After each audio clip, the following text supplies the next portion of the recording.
Case हमारे पास में दाखिल हुआ था जो कि इनिशियली एडी करके दाखिल हुआ था कि एक्सीडेंटल डेथ है और धनतोली पुलिस स्टेशन के हद में एलेक्सिस हॉस्पिटल है, तो वहाँ जो है इंफॉर्मेशन के आधार पे इसको एडी बाद में ट्रांसफ़र हुआ अजनी पुलिस स्टेशन में, क्योंकि वो केस हुआ था अजनी में, एक्सीडेंट जो हुआ था सुबह लगभग 10:30 बजे की घटना है।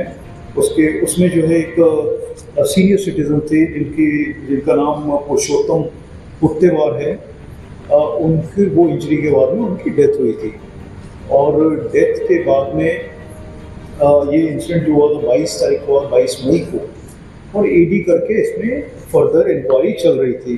बाद में हमें कुछ इन्फॉर्मेशंस मिली और उस आधार पे इसमें जो है केस सेक्शंस नए ऐड किए गए और निष्पन्न ऐसा हुआ कि ये एक्सीडेंटल डेथ नहीं थी, ये मर्डर था और जानबूझ के इसमें ये हुआ था।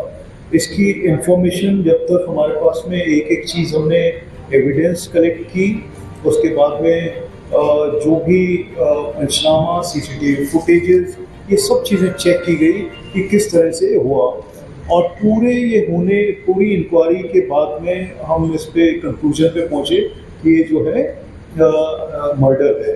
और उसके बाद में हमने इसमें 302 और 120B 120 ब इसमें जो है लगाया है, बाकी और सेक्शंस हैं इसमें।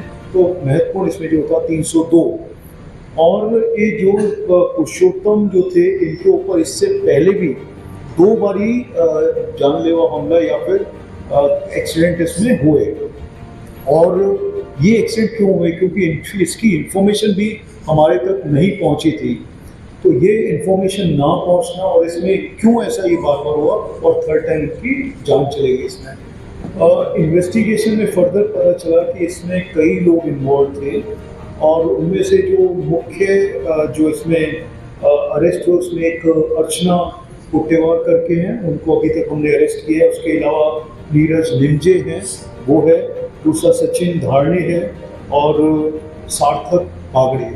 ये जो है 4 लोग इसमें अरेस्ट है और 2 और भी हमारे अभी ताबे में, कस्टडी में हैं और वो भी अरेस्ट हो जाएंगे अभी।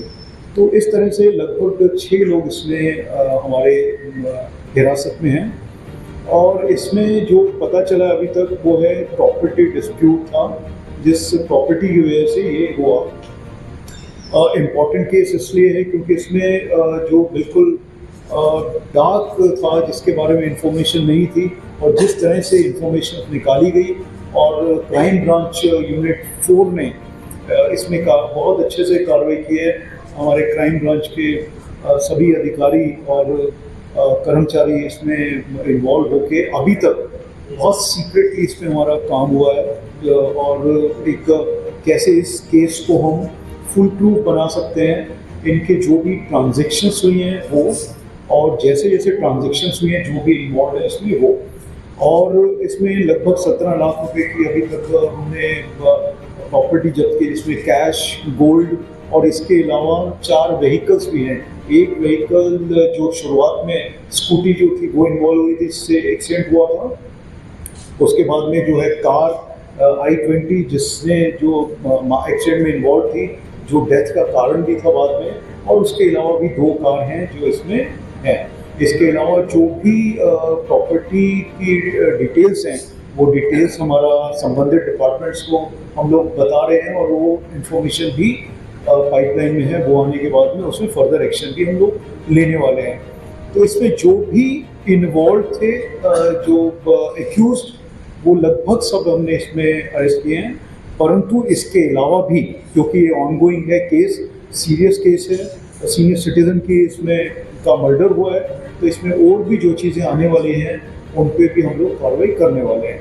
तो ये काफ़ी ये था, इसमें पूछा जा रहा था कि इसमें क्या हो रहा है, कैसे हो रहा है, तो अभी तक हम इसलिए नहीं बता पाए थे क्योंकि जो आरोपी जो इसमें इन्वॉल्व थे वो जब तक अरेस्ट नहीं हो जाते, जो हम एविडेंस कलेक्ट नहीं कर सकते, वो सब चीज़ें नहीं मिली थी, तब तक हमने इसमें बताया नहीं था। सर ये बताएं, अर्चना जिसे आप लोगों ने अरेस्ट किया है, वो उन्होंने क्यों सुपारी दी, क्यों मर्डर किया, इसके पीछे क्या मनसा क्या थी मर्डर करवाने की? देखिए, जो एक इसमें महिला एक्यूज है अर्चना पुट्टेवार, तो अभी जो हमारे सामने आया है वो इसमें है प्रॉपर्टी का, जो प्रॉपर्टी इनकी जो प्रॉपर्टी है उस प्रॉपर्टी को लेके इनका डिस्प्यूट चल रहा था और ये प्रॉपर्टी उनके इस ताबे में आए, वो इसमें कोई लेना चाहते थे। इसका मूल कारण है अभी तक जो सामने आया है वो ये है। इनकी कई सारी प्रॉपर्टीज़ हैं। एक जो मेन प्रॉपर्टी है वो है कुंड थाना करके एक जगह है जो कि लगभग 5,500 स्क्वायर फीट की प्रॉपर्टी है और इसके अलावा ये एंसेस्ट्रल प्रॉपर्टी है। इसके अलावा कुछ शॉप्स हैं, कमर्शियल प्रॉपर्टीज़ भी हैं, वो भी हैं। तो जो अभी तक लगभग सामने आया वो 20-22 CR के करीब इसमें प्रॉपर्टी का सामने आया है। ये पूरा मामला कॉन्ट्रैक्ट किलिंग का बताया जा रहा है, कितने में कॉन्ट्रैक्ट किया गया था, पेमेंट कितना होता, कैसे प्लान किया गया था? और देखिए ये जो है अभी चल रहा है और इसमें हमें जो मिला है इसमें ट्रांजैक्शन मिला है, कितना पैसा दिया गया है, किसको दिया गया, किसके थ्रू दिया गया, ये सब हमारे पास में आ गया। अमाउंट आंकड़ा देखिए अमाउंट अभी जो हमको जो पता चला है, अभी तक जो ट्रांजैक्शन हुआ है अभी वो खुल के नहीं आ रहे हैं, तो मैं इसलिए बताना नहीं चाहता। अर्चना क्या है, इसको मास्टर माइंड है, इनका प्रोफाइल क्या है, ये क्या सरकारी अधिकारी हैं और जो पहले बार 2 अटेम्प्ट हुए थे तो दोनों अटेम्प्ट में भी यही मास्टर माइंड? जी हाँ, जो सामने आया है वो वैसे ही है और ये सरकारी अधिकारी हैं, टाउन प्लानिंग में हैं ये